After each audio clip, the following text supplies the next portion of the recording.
מכובדי הנשיא הרצוג ורעייתו מיכל, מכובדיי הרבים, ובראשם ידידנו הגדול, נשיא ארצות הברית, הנשיא דונלד ג'יי טראמפ.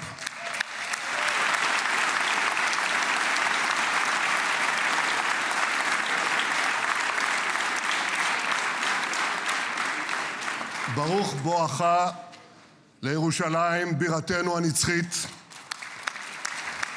ברוך בואך לישראל ביום המרגש הזה שיחקק בתולדות עמנו.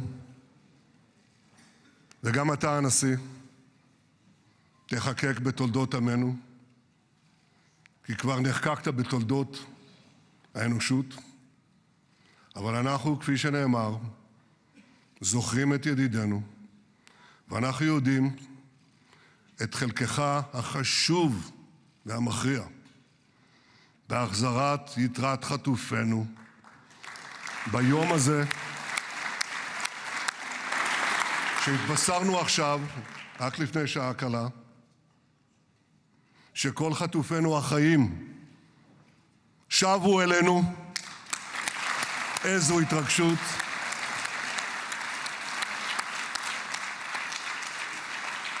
כמה חיכינו לרגע הזה, ואנחנו מחויבים להחזיר את כולם. ואני רוצה להודות לך באופן אישי ובשם האומה כולה. תודה לך, הנשיא טראמפ. תודה לך.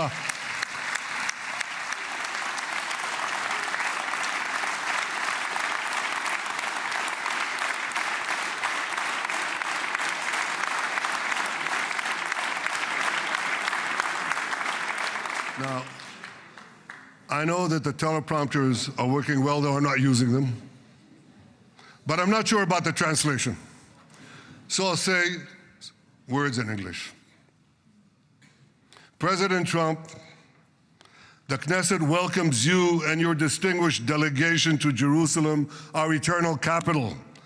This is your first visit to Israel since you recognize Jerusalem as our capital and moved the embassy here.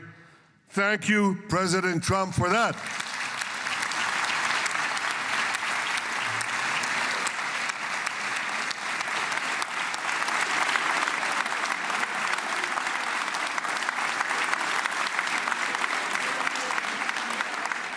There are many other reasons to thank you since your last visit here. Thank you for recognizing Israeli sovereignty over the Golan Heights.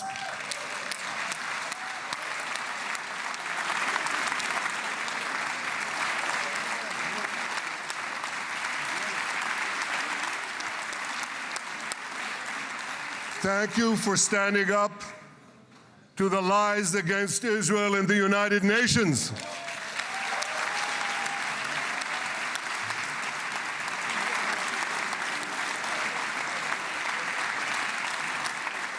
Thank you for recognizing in your 2020 peace plan our rights in Judea and Samaria, the ancestral homeland of the Jewish people.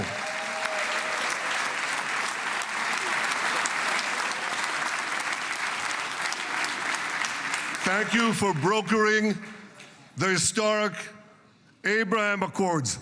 Abraham, Eskhemei Avraham.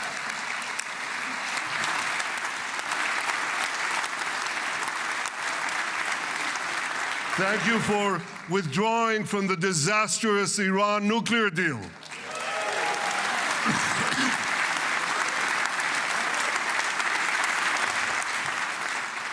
Thank you for supporting Operation Rising Lion and for your bold decision to launch Operation Midnight Hammer.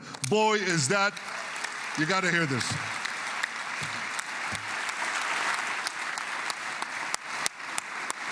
This is the most fitting name ever named for a military operation, because a little after midnight, you really hammered them. Oh, yeah. My friends, this is only a partial list but it's enough to affirm what I've said time and again. Donald Trump is the greatest friend that the state of Israel has ever had in the White House.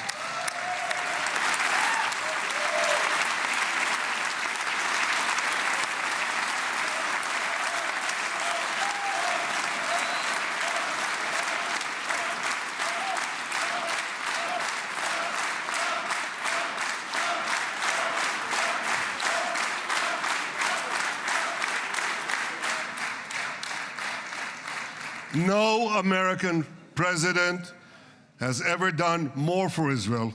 And as I said in Washington, it ain't even close.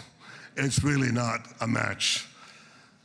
Mr. President, today we welcome you here to thank you for your pivotal leadership in putting forward a proposal that got the backing of almost the entire world. A proposal that brings all our hostages home.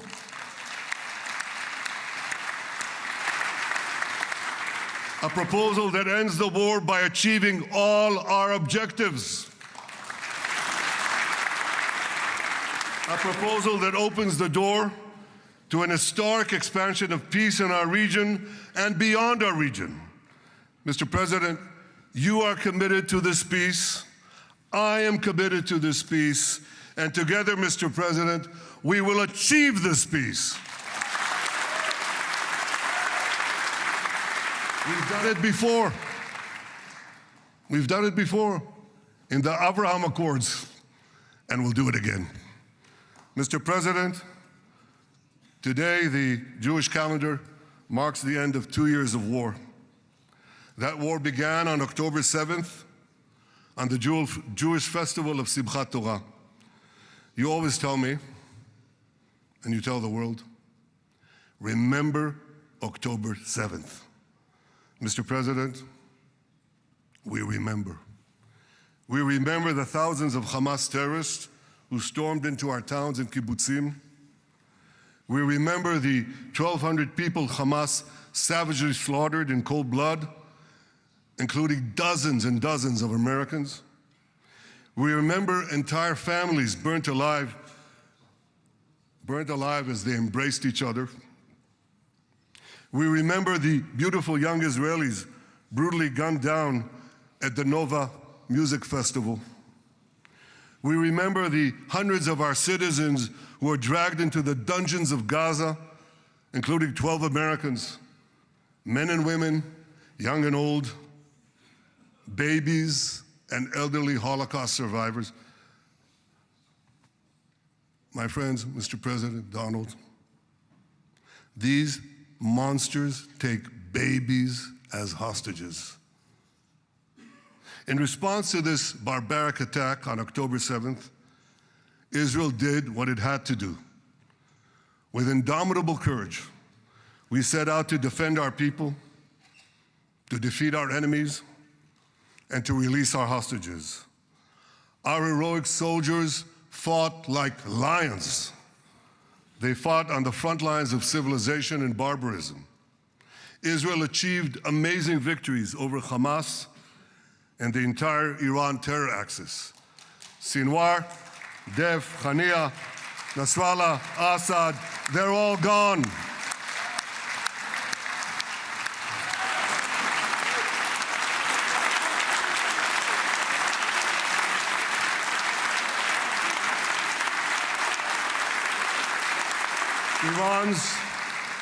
Iran's nuclear weapons and ballistic missile program, with your enormous help, Mr. President, rolled back.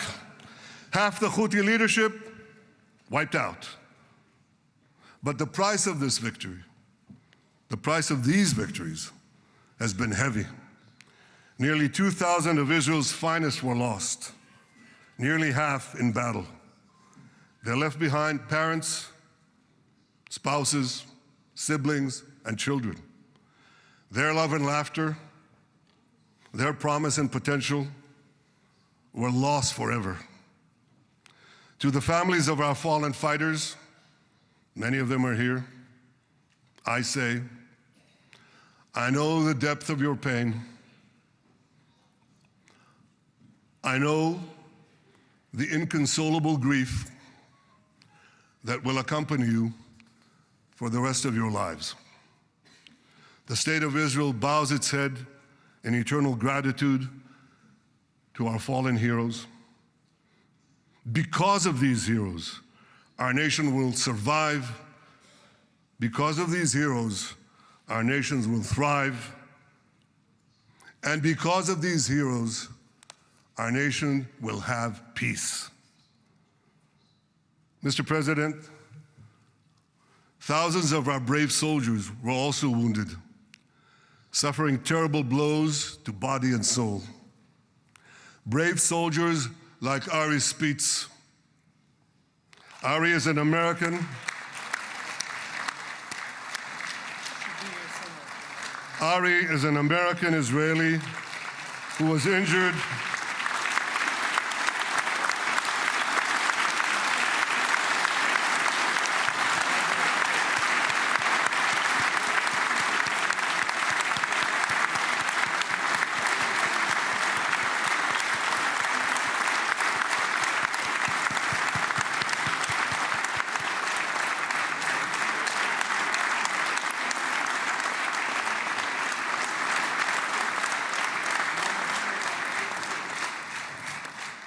Ari is an American Israeli who was injured in Gaza while searching for Hamas terrorists and weapons. 2 of Ari's comrades were killed in this action, and 10 were injured. Ari was presumed dead, but made a miraculous recovery despite losing 3 limbs. Ari, stand up for a minute alone. Stand up. There you go. There. Ari, you are the spirit of Joshua. You are the spirit of David. You are the spirit of the Maccabees. You are the spirit of Israel. I salute you. We all salute you.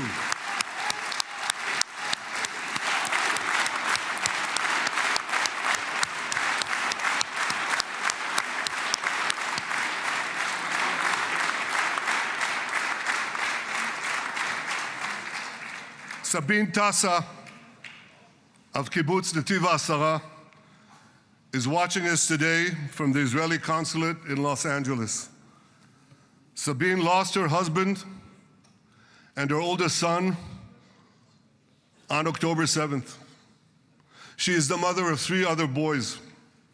2 of them, Kohen and Shai, witnessed their father jump on a Hamas grenade to save his 2 sons.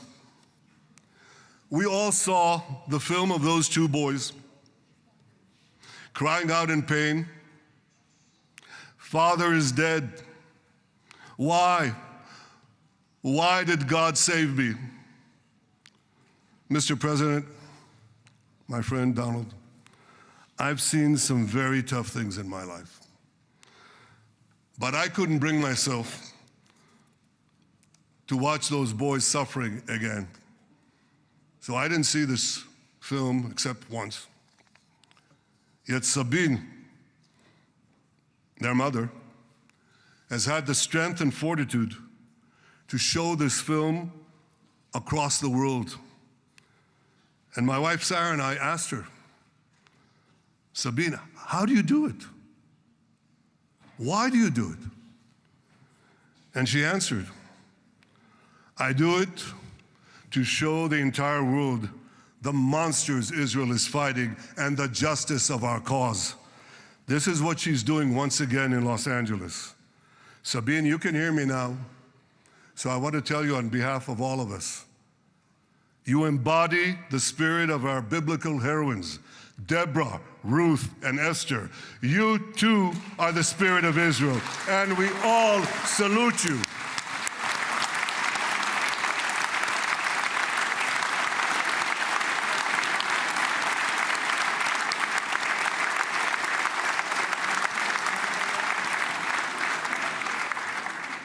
Mr. President, you asked me on our many conversations during the 12-day war with Iran, you asked me, how are the people holding up? And I said to you, our people are strong. Israelis are a nation of lions with unlimited resolve to defend our country and secure our future. The people give strength to our soldiers, and the people give strength to me and to my colleagues. The Jewish people have risen from the ashes time and again, but when we formed the State of Israel and the Army of Israel, we pledged never again would be defenseless against our enemies. And that resolute strength not only assures our survival, it assures our future, it assures peace.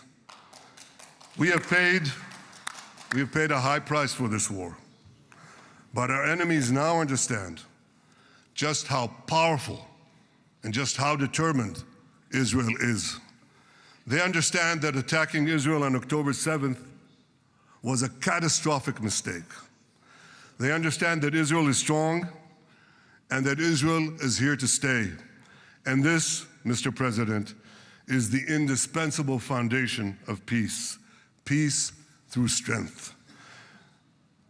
Ladies and gentlemen, this is a momentous day, a day of great joy as the remaining hostages come home. My wife Sarah and I have met with the hostage families many times. There were no words to describe their agony, only tears of bottomless sorrow and unimaginable pain. At the beginning of the war, I promised to bring all the hostages home.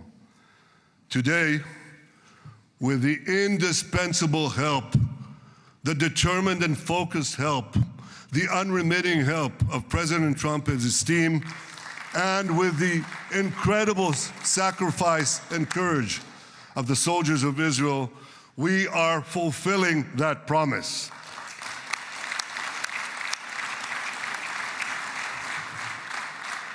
It has been a long journey to get here. In the first week of the war, our brave soldiers put military pressure on Hamas, and the international community put diplomatic pressure on them. This enabled us to secure the release of over 100 hostages.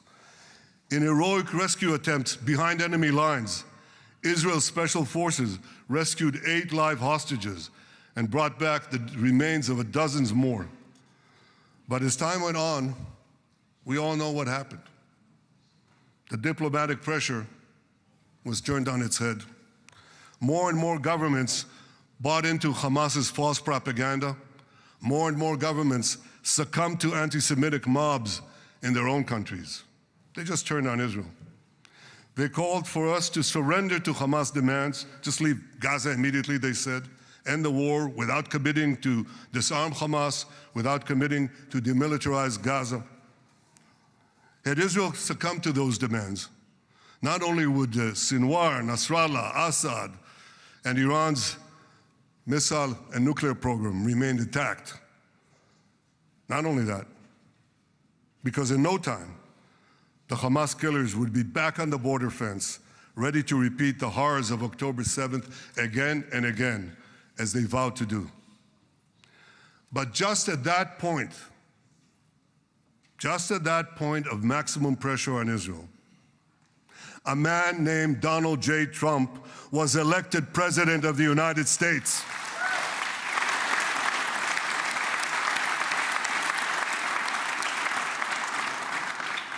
And ladies and gentlemen, overnight, everything changed.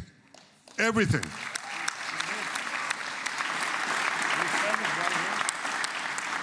Mr. President, thanks to your unequivocal backing of Israel, we secured a second hostage deal within weeks of your election. And in the months that followed, we worked closely together to forge a path to bring the remaining hostages home and end the war. End the war in a way that ensures the disarming of Hamas, the demilitarization of Gaza, and that Gaza would never again pose a threat to Israel. 2 months ago, you fully backed my decision to send the IDF into the last Hamas stronghold in Gaza City. You shared my view that this military pressure would help free the hostages. And despite all the criticism, all the naysayers, we were right. Hamas caved in. And 2 weeks ago, you succeeded in doing something miraculous. You succeeded in doing something that no one believed was possible. You brought most of the Arab world, you brought most of the world behind your proposal to free the hostages and end the war. I want to thank Steve Witkoff, Jared Kushner, and Ron Dermer for their great contribution to this effort.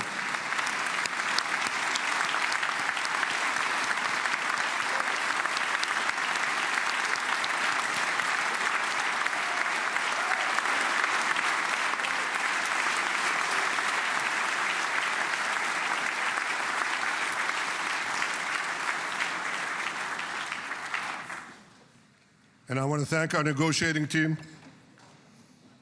I believe that the close cooperation between the two of us, between our two nations, combining Israel's military pressure and President Trump's unmatched global leadership. I have to tell you, I've seen a lot of American presidents. I've seen them all in the time that I've been here, and I've been here quite a lot of time. I've never seen anyone move the world so quickly, so decisively, so resolutely as our friend President Donald J. Trump.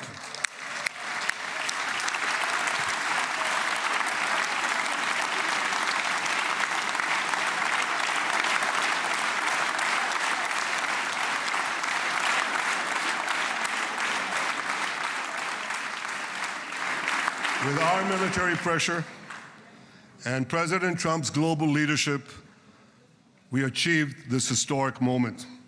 It's a moment of indescribable joy as our nation embraces our sons who are coming home. Mr. President, this week, Jews around the world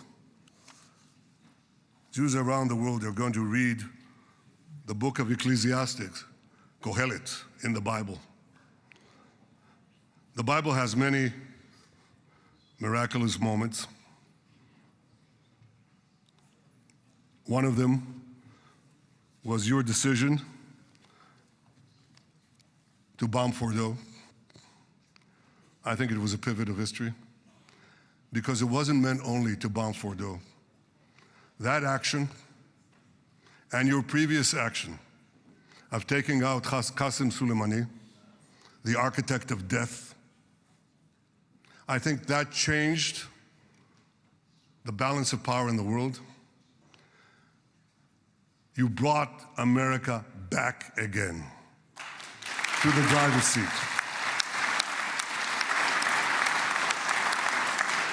Now, I said that we're going to read this week the book of Ecclesiastes. It's not a book of action. It's a book of meditations, of thought, a perspective on life and on death. And in this book, we read the immortal words of King Solomon.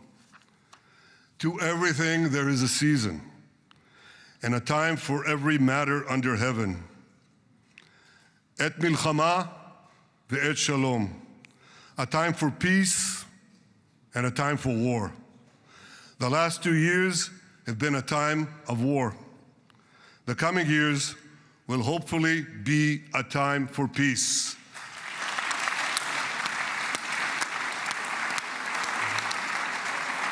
Peace inside Israel and peace outside Israel.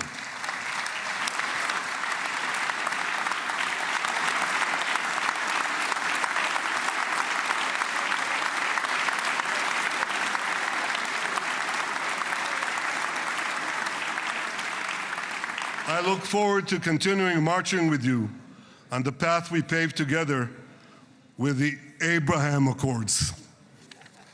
Under your leadership, we can forge new peace treaties with Arab countries in the region and Muslim countries beyond the region. Abraham's children will work together to build a better future, a future that will unite civilization against barbarism, light against darkness, and hope against despair. And my friends, I believe that with President Trump's leadership, this will happen a lot faster than people think.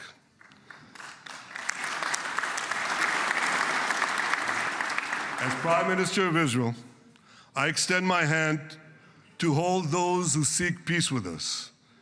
No one wants peace more than the people of Israel.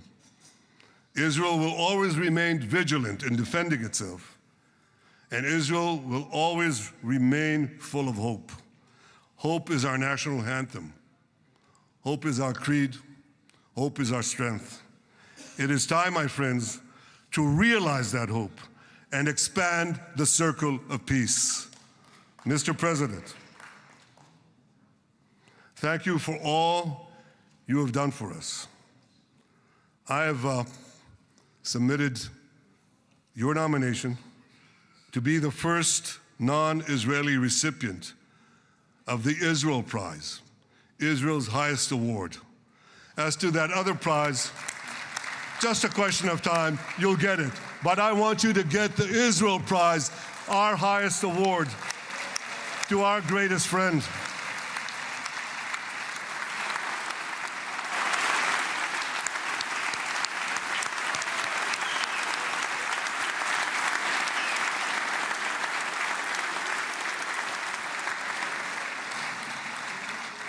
When others were weak, you were strong.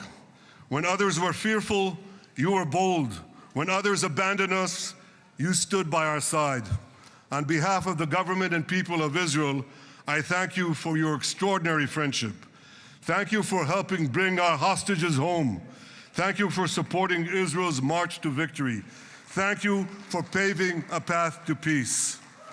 מכובדי נשיא ארצות הברית, ידידי דונלד, ברוך הבא לישראל, ברוך הבא לירושלים, ברוך הבא ביום המרגש הזה, שהחיינו וקיימנו והגיענו לזמן הזה.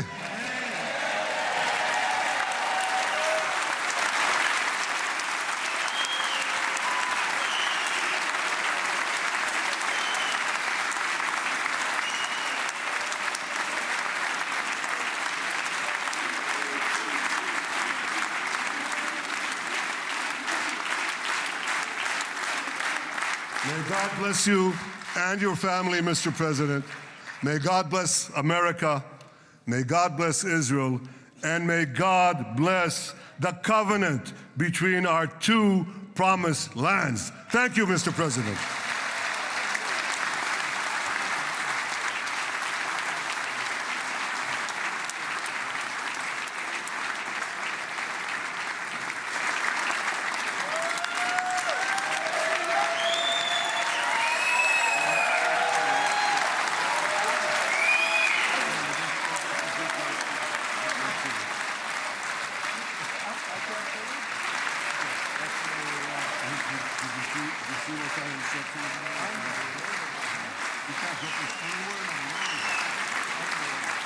But you'll get it in the room.